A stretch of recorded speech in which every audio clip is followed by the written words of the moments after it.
Chelsea Football Club have put in a bid for Garnacho. Yes, Manchester United's Garnacho, there has been a bid from Chelsea Football Club. Classic. Only Chelsea Football Club can go and get an asset that they don't really need in the team. I've got the full information. Furthermore, we need to talk about Renato Veiga because he's gone to Juventus. Yes, here we go. Fabrizio Romano confirms the deal is done. I'm going to explain to you what's happening. It's a dry loan. They don't even have an option. Some people are losing their minds. I'm going to give you both sides of the argument. Then we got linked with a midfielder that I have never heard of by Di Marzio. Marzio is losing credibility on a weekly basis because Fabrizio came out and dunked on his head top and said it's not true.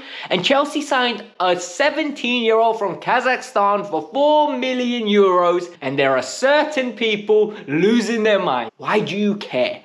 Let's break this down. Let's talk about the news. First, hit that like button. It's the best way to support the channel. Number two, we're 188 people from 39,000. Subscribe to the damn channel. It's the best way to support. And in the comments below, do you want Garnacho at the club? Simple yes or no. Yes, if you do. No, I don't. If you don't. Let's get into it. Alejandro Garnacho came out of the Atletico Madrid Youth Academy. Joined Manchester United, I think he was at age 16. And since then, he's broke through. He's been a good player for them. I can't sit here and say he's been rubbish. However, Alejandro Garnacho has a few characteristics that I don't rate in a player. I think he's a poor dribbler with the ball. His decision making is average. I think his ability to release the ball with a good weight of pass is poor. And at the end of the day, he's just technically not gifted. He's not nice to watch play football. However, Garnacho has something called the GNA factor, right? He'll get you goals and he'll get you assists. And you'll say, how the hell did he do that? And you'll have people tell you he's a phenomenal player. So he's very productive. Especially at his age, if you look at the metrics, he's a very productive player.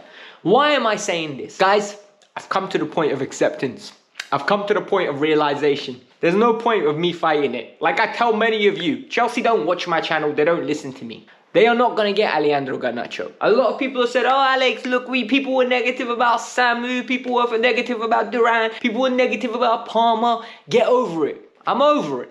I'm just giving you my perspective in the news. The news is saying now that talks with Napoli have stalled. Napoli are making a forward motion with Adeyemi. There's been good progress, and now the killer. Chelsea Football Club, according to reports in Argentina, have put in a bid for Garnacho. The number is unknown. Manchester United want a fee of 70 million euros. I am not saying 17, I am saying Manchester United want a fee of 70 million euros. Chelsea are willing to pay 59 million pounds. That's somewhere in the region of 65 million euros. Chelsea have put in a bid according to reports in Argentina. Fabrizio is confirming that Chelsea are ready to put a bid in. I think he's got a thesaurus, and on this thesaurus he's went to the word ready, and he's literally looking at all the different alternatives to the word ready, and he's changing his tweet repeatedly. Furthermore, Matt Law said Alejandro Garnacho wants to stay in the Premier League. He wants to play with Enzo Fernandez. And all of a sudden, lucky Kavkas View, lucky Alex, lucky all of us, we need to be reacting to Alejandro Garnacho.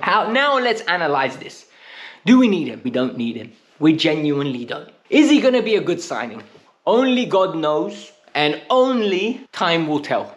Because the reality is, when he comes, we can't be too annoyed at him. It's not his fault. The club want him. They paid the money. They have acquired his services. Chelsea is a big club. Premier League is amazing. London is phenomenal. I don't blame him for wanting to join. He needs to hit the ground running. This is where I've got a problem with the director. Khvicha Kvaratskhelia was available for 70 million euros. You could have went and acquired it. However, they didn't. Why? Because the wages are lower for Garnacho. And for me, you defeat the purpose of your model. If you're going and getting a Noni Madueke for 30 million, who I think is better than Garnacho, I get it. If you get a Nico Jackson, 30 million, I get it. A Cole Palmer, 40 million, I get it. When you pay 60 million pounds, I want the finished package. I want someone that's ready to come in and hit the ground running.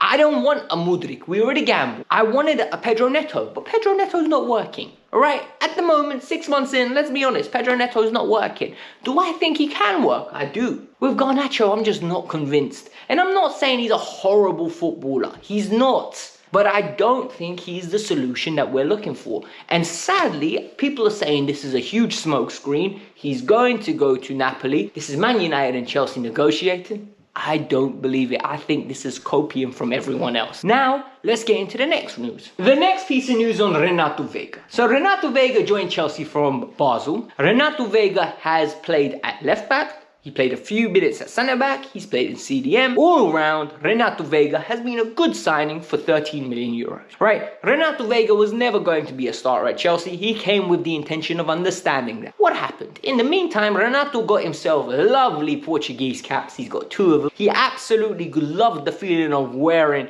his Portuguese jersey, shouting Ajarmas, Ajarmas. We know them ones. He was singing his national anthem. He's a proud man. All of a sudden, he's convinced himself, I need to start centre back. And when you publicly come out the way that he has come out, basically, and vocalize, I want to be a centre half and nothing else, there's no way back, broski. You gotta go. What has happened? Fabrizio Romano, here we go. Renato Vega has gone to Juventus. And it's not a permanent.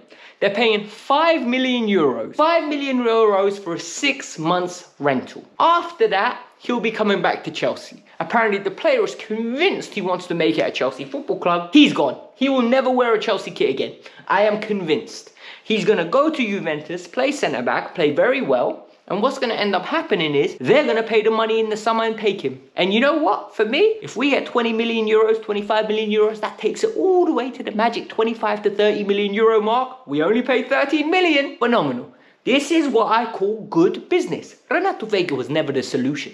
Renato Vega is a replaceable player. Renato Vega is not better than any of our centre-halves at the moment. I'm sorry. He's not better than Levi Colwell. He's not better than Badiashile. He's not better than Trevor Chalobah. He's not better than Joshua Chempong. He's not better than Tosin. He's not even better than Disasi. I'm telling you that now, right? He is an auxiliary Swiss Army knife. He can play in DM. He can do left back. He can do centre back. You're never going to trust him in the big occasion and the big games. I'm sorry, he's not mobile enough. He's not neat enough on the ball. He's just a body. You know, like he's someone that you just have in the team. It is what it is. A lot of people are fake outrage, you know. Oh, the directors, how dare they? Everything is the director's fault. Everything in the world is the director's fault. Global warming is the director's fault. Chelsea losing is the director's fault. Chelsea winning a trophy is the director's fault. Chelsea playing at 3 o'clock is the director's fault. Chelsea playing on a Monday is the director's fault. Certain people can't give you good content, so they give you scaremongering. And they're the ones, in my opinion, you shouldn't be watching, in my personal opinion. But it is what it is. Let's go to the next story. What has happened? So when Chelsea Football Club are in a transfer window, and honestly, I am dreading the idea of the summer window already. Chelsea Football Club get linked with anyone and everyone, right? Any player in the world, we're going to get linked with. Whether it's the agent, whether it's the selling club, whether it's our club, we're always linked with players. What happened today? And I didn't react. I intentionally didn't react. I just let it happen. I was like, let me see more reputable sources. And when they come out, that's when I'll make a video. Now I'm making the video. So what has happened? There's a player called Randa Belehaina. I am so sorry if I butchered his name, right? Plays for Verona, CDM. Some people said he weighs 57 kilos. That is just over the amount of what my girlfriend is, or my wife, right? My wife is in great shape, yeah, but my wife is shorter than him. And I think my wife could punch him up. I genuinely do. He is tiny. He is petite. This man looks like he would get absolutely crumbled in midfield in the Premier League. Genuinely, it's embarrassing. Chelsea were linked with him. Di Marzio said it. And people, it's Di Marzio. If Di Marzio says it, it's right. That's the new perception everyone's got. Guys, Di Marzio's not been reliable for a hot minute. Like, Di Marzio these days just says the opposite of what Fabrizio said. He said, we're gonna go and acquire him. And people are like, oh my God, let's sell Cesare and get another basic baller. Let's get another basic baller. Let's get another basic baller. Listen, Chelsea Football Club do stupid things, but then Fabrizio comes out and tells us he's not even on the list. He's not even on the list of Jericho. Literally, he looks through the list. He looks through the list. He looks through it again. And he said, he's not on the list. What were you lot all panicking for? Genuinely, sometimes just relax, calm down and don't talk about it. Fabrizio said the Verona midfielder, I don't even need to learn his name, is not linked with us.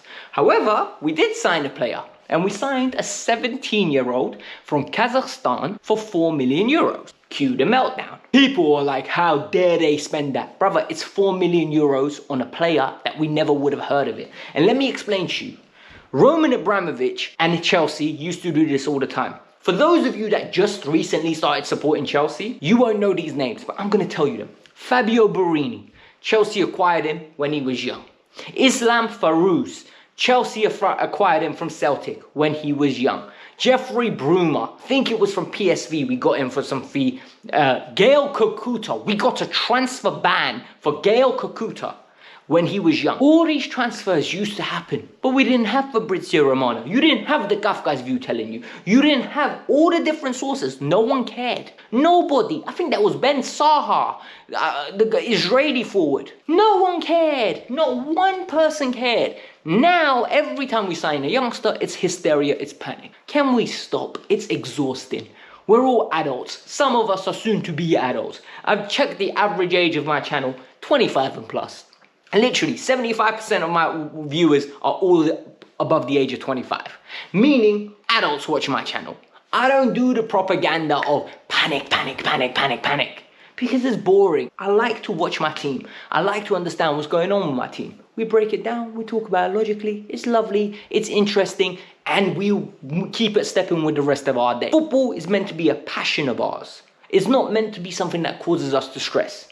So let's relax. I brought you the news today. Hit that like button, subscribe to the channel, and for the next 8 days, we will be consistently keeping up with what's happening with Chelsea Football Club. However, towards the end of the window, I don't think I'm going to take my camera when I go to Milan. My birthday's coming up on Feb the 1st. I don't want to take my camera. I don't want to make content for 3 days. So I'll be returning on the 3rd on transfer deadline day. But whilst I'm there, I am going to the Derby de Miladanina. I'm going to be sitting in the AC Milan end. And I can't wait. It's going to be it's the best birthday present I've ever got. I genuinely am so excited. I'm going to see Rafael Leão. So I don't think I'm going to take my camera because honestly, this is becoming the worst transfer window I've ever covered. Everything is hysteria, everything is panic. Can we calm down? It's not that bad. On the pitch, we're doing well. It is what it is. Hit the like button, subscribe to the channel. Peace out, I'm out. Bye.